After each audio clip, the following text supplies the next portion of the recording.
नमस्कार, आप देख रहे हैं न्यूज 18। मैं हूं आपके साथ मेनका चौधरी और ये वक्त है लाख टके की बात का।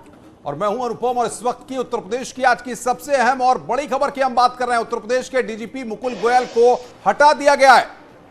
डीजीपी मुकुल गोयल को हटाया गया है। एडीजी लॉ एंड ऑर्डर को डीजीपी का अतिरिक्त कार्यभार दिया गया। प्रशांत कुमार को अब अतिरिक्त जिम्मेदारी दी गई है डीजीपी का। नए डीजीपी के लिए केंद्र को पैनल भेजा जाएगा। बिल्कुल, और 3 नामों का पैनल केंद्र को भेजा जाएगा। केंद्र तय करेगा नए डीजीपी का नाम। तो अब देखना होगा रेस में जो कई नाम चल रहे हैं उसमें से कौन बाजी मारेगा, क्योंकि उत्तर प्रदेश में यूपी पुलिस के मुखिया को जिस तरीके से हटाया गया है, अब हर जगह चर्चा है मुकुल गोयल को क्यों हटाया गया और मुकुल गोयल लगातार काम में लापरवाही क्यों बरत रहे थे। बिल्कुल, तो सवाल यही है कि आखिर 2 सवाल हैं। पहला सवाल कि मुकुल गोयल को हटाया क्यों गया, जबकि 1 साल का भी कार्यकाल उनका बीता नहीं है, 11 महीने में ही उन्हें उनके पद से हटा दिया गया।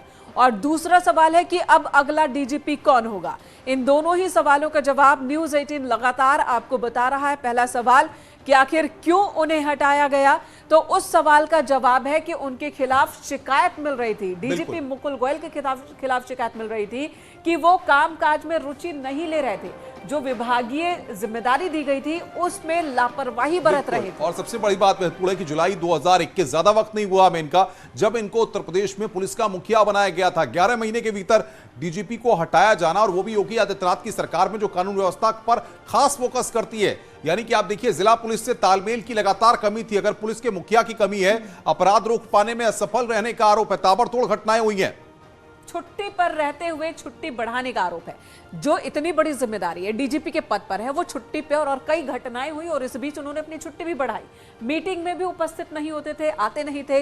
कई जिलों के पुलिस अधिकारियों ने इनके खिलाफ शिकायत की कि तालमेल की कमी है, और उन्हीं शिकायतों पर जांच हुई और जांच के बाद कई शिकायतें सही पाई गई, जिसके बाद ये एक्शन लिया गया है।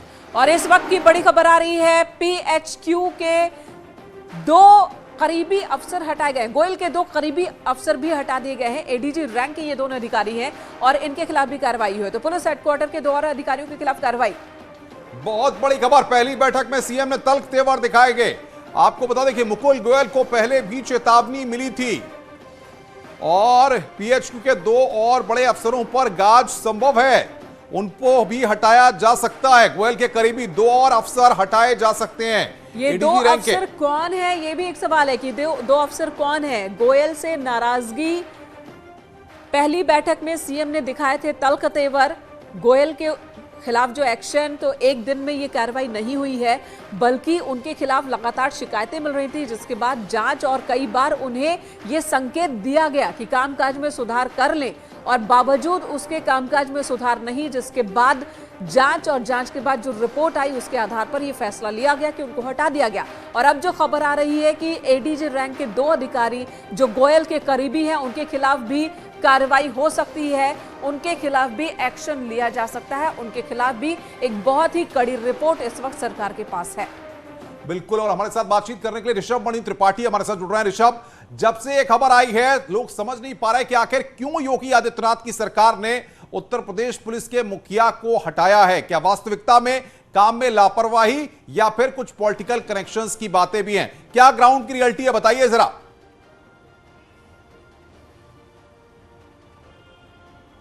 अनुपम, देखिए 2017 से ही हमको देखना पड़ेगा। 2017 में जब योगी आदित्यनाथ की सरकार आई थी, उस वक्त से ही क्राइम कंट्रोल और कानून व्यवस्था सबसे ऊपर थी। लगातार जो एक आप ये कह सकते हैं शासन सरकार की घोषित एनकाउंटर पॉलिसी थी, वो चल रही थी। करीब 156 अपराधी इस 5 साल के टेन्योर में मारे गए एनकाउंटर्स के दौरान। सरकार को यह लग रहा था कि उसका इकबाल बुलंद है और इसी मजबूत कानून व्यवस्था के दम पर वो दोबारा आने वाले हैं। लेकिन इस चुनाव से कुछ महीने पहले ही यूपी के डीजीपी बदल जाते हैं। मुकुल गोयल यूपी के डीजीपी बन जाते हैं। तो उस वक्त से इस बात की चर्चा चल रही थी कि मुकुल गोयल योगी आदित्यनाथ और भारतीय जनता पार्टी की यहां पर जो सरकार थी उसकी पहली पसंद नहीं थे। उस वक्त भी बताया जाता है जो 3 नाम गए थे, डॉक्टर आरपी सिंह का गया था, राजेंद्र पाल सिंह का, और गोपाल लाल मीणा का, और मुकुल गोयल का, और इसमें मुकुल गोयल सेंट्रल से यहां पर वापस आ जाते हैं, जो कि अखिलेश यादव की सरकार में एडीजी लॉ एंड ऑर्डर भी रह चुके थे और उत्तर प्रदेश के कई जिलों में वो कप्तान रह चुके थे। उनका अच्छा खासा फील्ड का अनुभव था। यह कोशिश पूरी की गई कि मुकुल गोयल अपनी उस कॉम्पिटेंस का, अपनी उस इफिशियंसी का यहां पर इस्तेमाल करें, लेकिन कुछ ही समय में सरकार और शासन को महसूस होने लगा था कि मुकुल गोयल शायद अपनी उस एबिलिटी का 100% इस्तेमाल नहीं कर रहे हैं। सरकार तब तक इलेक्शन के मूड में आ चुकी थी। अब सरकार के पास लॉ एंड ऑर्डर और क्राइम कंट्रोल के रास्ते से बच के निकलने का कोई रास्ता नहीं बचा था, कोई वजह नहीं बची थी।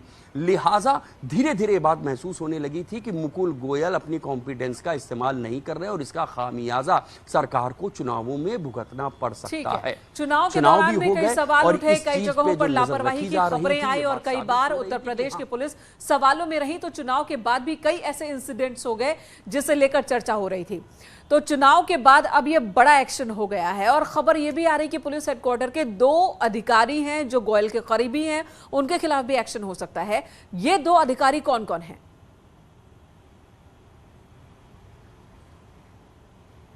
देखिए, अभी नाम लेना ठीक नहीं होगा, लेकिन ये मुकुल गोयल के करीबी हेडक्वार्टर्स में जो सीनियर अफसर बैठते हैं वो उनको मालूम है कि वो 2 अफसर कौन हैं और उनका भी हटना तय माना जा रहा है। जब मुकुल गोयल के ऊपर भी इस तरह के आरोप लग रहे थे कि उनसे मिलने कौन लोग आ रहे हैं, इसके ऊपर भी बराबर नजर रखी जा रही थी। उसमें कई ऐसे लोगों का नाम सामने आ रहा था जो अवांछित थे, जिनको बहुत बेहतर अच्छा नहीं माना जा रहा था। उनकी जो सोशल रेपुटेशन थी, आप कह सकते हैं आम शोहरत बहुत अच्छी नहीं थी। तो मुकुल गोयल से कौन मिलने आ रहा है, इसके ऊपर भी नजर की जा रही थी और इसकी रिपोर्ट लगातार मुख्यमंत्री कार्यालय को मिल रही थी। उसके बाद से यह बात तय हो रही थी कि जो बड़ी बड़ी क्राइम की घटनाएं हैं उसमें इनका इंटरेस्ट ना लेना, तमाम बड़ी घटनाओं में मीडिया के सामने ना आना, बिल्कुल ऋषभ, ये तमाम बातें हैं जाहिर तौर पर, लेकिन इस बीच सबसे बड़ी खबर यह है कि नए डीजीपी की रेस में अब कौन कौन से लोग आने वाले हैं और इनके नाम जो चर्चा में चल रहे हैं वो नाम यहां पर न्यूज 18 अब बताने जा रहा है कि नए डीजीपी की रेस में कौन कौन। डॉक्टर डीएस चौहान, जी हां, देखिए डॉक्टर डीएस चौहान की तस्वीर। डॉक्टर डीएस चौहान अभी डीजी इंटेलिजेंस की पोस्ट पे है इनका। बिल्कुल, इनका नाम रेस में है। एक और नाम रेस में है और वो है आरके विश्वकर्मा जो डीजी भर्ती बोर्ड है, इनका नाम भी इस रेस में है। और गोपाल लाल मीणा, इनका नाम पिछली बार भी डीजीपी के रेस में था लेकिन तब इनका सिलेक्शन नहीं हुआ। देखना होगा कि क्या इस बार ये डीजीपी उत्तर प्रदेश बनाए जाते हैं। अब तक क्या क्या एक्शन हुआ ये भी देख लेते हैं। सिंह जो कि एसपी महिला सुरक्षा थी, उनको योगी सरकार ने सस्पेंड किया। ये वो अफसर इन पर गाज गिर चुकी है इनका। आशुतोष मिश्रा जो असिस्टेंट कमिश्नर थे, इनके खिलाफ भी शिकायत थी, जांच और वो शिकायत सही पाई गई, जिसके बाद इनके खिलाफ भी एक्शन हुआ। पवन कुमार एसएसपी गाजियाबाद थे, उनको हटाया गया था। उसके बाद मुनिराज को कमान दी गई थी और निधि केसरवानी पूर्व डीएम गाजियाबाद की, उनको सस्पेंड किया गया। यानी कि लगातार कार्रवाई का सिलसिला। टीके शिबू सोनभद्र के जिलाधिकारी, उन पर गाज गिराई गई थी। खासकर योगी सरकार 2.0 में एक के बाद एक बड़े एक्शन हुए। सुनील वर्मा जो डीएम और रैया हैं, इनको भी सस्पेंड किया गया था। इनके खिलाफ भी शिकायत मिली थी कि वहां पर व्यवस्था ये दुरुस्त नहीं रख पा रहे हैं। इनका लेकिन सबसे बड़ी बात यह है कि अगर आप देखें कि सरकार जिस तरीके से लगातार कार्रवाई कर रही है, जिस तरीके से एक्शन में, यह कहीं ना कहीं साफ हो जाता है कि सरकार का मोटिव जो है वो ये है कि अगर कोई लापरवाही करेगा, भ्रष्टाचार करेगा, तो वो अपनी गद्दी पर नहीं बैठेगा। और ये संदेश साफ है, चाहे वो कितना बड़ा अधिकारी हो, छोटा अधिकारी हो, चाहे वो आईएएस हो, चाहे वो आईपीएस हो, संदेश साफ है कि अगर काम नहीं करेंगे तो काम से जाएंगे। ऋषभ,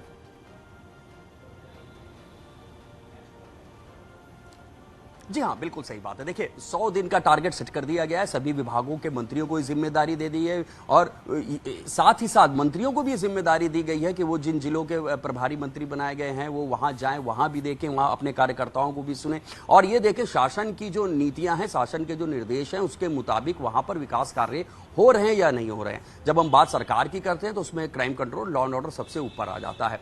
तो अब डाउन द लाइन जो मैसेज जा रहा था वो यही था, चूंकि मुकुल गोयल का कम्युनिकेशन जिले के अधिकारियों से बहुत अच्छा नहीं बताया जा रहा था। उनके पास जो लोग आ रहे थे, जो उठते बैठते थे, उनकी आम शोहरत बहुत अच्छी नहीं बताई जा रही थी। उसके ऊपर भी लेकिन ऋषभ, सबसे बड़ी बात यह है कि जिलों के एसपी के साथ साथ कानून व्यवस्था को देखने वाले जो तमाम अफसर्स लखनऊ में बैठते हैं, उनके साथ कैसा सामंजस्य था, या फिर मुख्य सचिव या बाकी ब्यूरोक्रेसी की जो टीम है उसके साथ मुकुल गोयल का कैसा सामंजस्य था? क्योंकि लगातार जिलों की विजिट को देखा जाए तो मुकुल गोयल किसी भी जिले में कानून व्यवस्था की समीक्षा करने के लिए या बड़ी अपराध की घटनाओं पर जाते तक नहीं थे। यह भी एक नेगेटिव फैक्टर गिना गया है।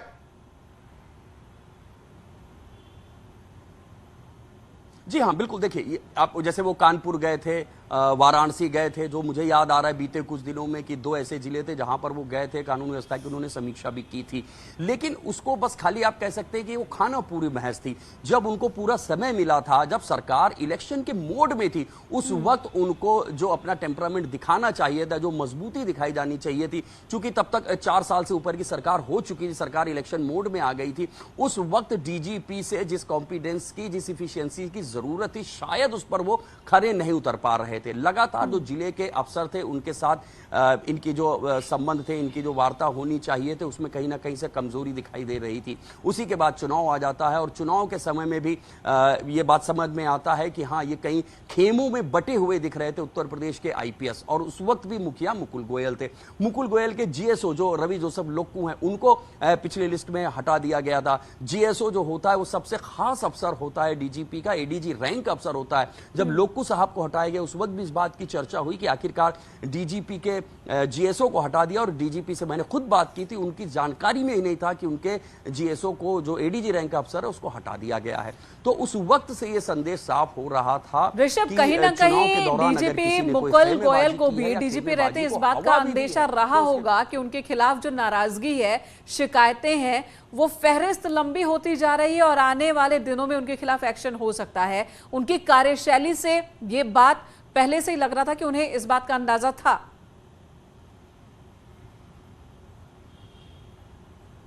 जी हाँ, जिस तरह से मैं बता रहा हूं, जैसे उनके जीएसओ को हटाया गया, रवि जोसेफ लोक्कू को, और फिर अभी पिछली लिस्ट में जैसे अजय आनंद और ज्योति नारायण जैसे सीनियर एडीजी लेवल के अफसरों को कम महत्वपूर्ण जगहों पे तैनात कर दिया गया है, उससे एक बात बिल्कुल साफ हो रही थी कि मुकुल गोयल के जो करीबी अफसर हैं या चुनाव के दौरान जो कहीं ना कहीं खेमेबाजी से जुड़े रहे हैं या जो शासन सरकार की मंशा के मुताबिक परफॉर्म नहीं कर पाए हैं, उनको खामियाजा भुगतना पड़ेगा। तो जो उम्मीद थी मुकुल गोयल से योगी आदित्यनाथ की सरकार की, वो उम्मीदों पर वो खरा नहीं उतर रहे थे। लगातार शासन और सरकार की जो बैठकें हो रही थी, उसमें उनका लापरवाह रवैया दिखाई दे रहा था। तो सरकार को अभी एक टारगेट जो पहले 100 दिन का तय हुआ है, फिर अभी 1 साल का होगा, 2 साल का होगा, अगर उन टारगेट्स को अचीव करना है तो उसमें सबसे अहम जो पॉइंट होता है वो law and order, crime control है। तो जाहिर सी बात है, योगी आदित्यनाथ किसी ऐसे अफसर को डीजीपी बनाकर कंटिन्यू करना नहीं चाहती थी जो उनकी मंशा के मुताबिक आगे परफॉर्म ना कर सके। ठीक है, अब देखना होगा कि आगे क्या होता है इस मामले में। अगला डीजीपी कौन होता है? 3 नामों का पैनल केंद्र को भेजा जाएगा, उनमें से एक नाम तय होगा और वो नाम, इस बात का ख्याल रखा जा रहा है कि वो दागदार ना हो वो नाम, और कार्यशैली जमीन पर अच्छी हो। मुझे लगता है कि सरकार सोच समझ के ही मोहर लगाएगी उस नाम पर भी, या उस नाम को लेकर के आएगी, क्योंकि अब जब एक एक्सपीरियंस आपके लिए खराब हो जाता है तो आप अगले एक्सपीरियंस को काफी छान करके और काफी सोच समझ के उठाते हैं। बिल्कुल, और कहा जा रहा है कि कुछ और एक्शन भी हो सकते हैं, लिस्ट लंबी है। अगली खबर का रुख कर लेते हैं, और यह खबर है यूपी में प्रधानमंत्री किसान सम्मान निधि से जुड़ी हुई, जिसमें बड़ा फर्जीवाड़ा हुआ है, जिस पर सरकार अब सख्त हो चुकी है। बिल्कुल, दरअसल उत्तर प्रदेश में लाखों ऐसे लोगों के नाम सामने आए हैं जो अपात्र होते हुए भी इस योजना के तहत साल में 6000 की किश्त प्रधानमंत्री किसान सम्मान योजना के तहत लाभ उठा रहे थे। तो यूपी में 3 लाख से ज्यादा लाभार्थी हैं किसान सम्मान निधि के तहत, वो पैसे उठा रहे हैं, लेकिन इनमें से कई ऐसे हैं जो फर्जी हैं, जिनके पास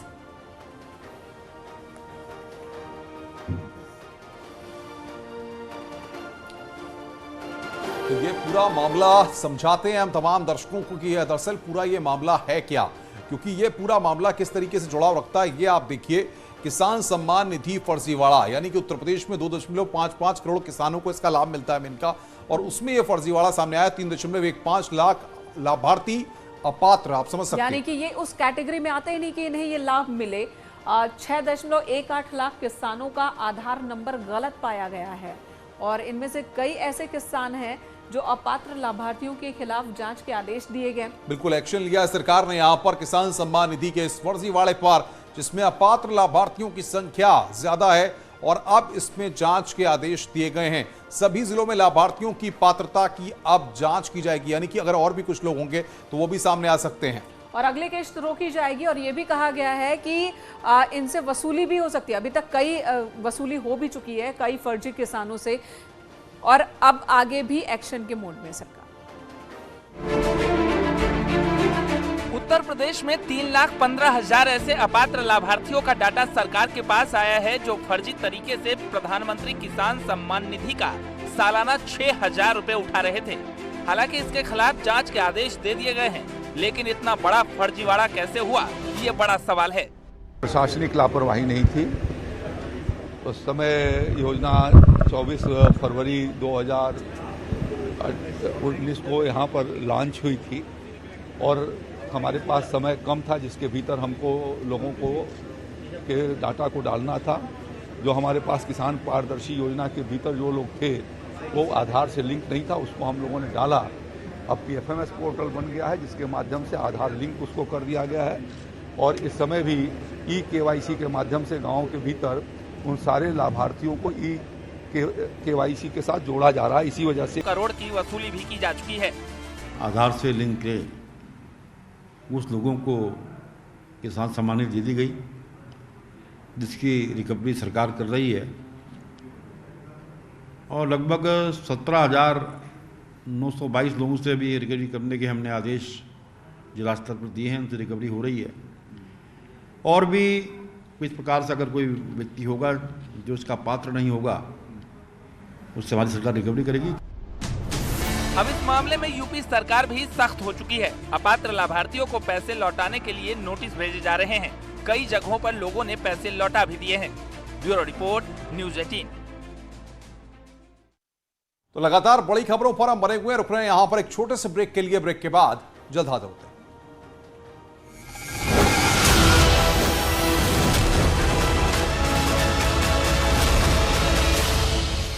मंजिल से संदिग्ध परिस्थितियों में गिरी है लैंड क्राफ्ट सोसाइटी की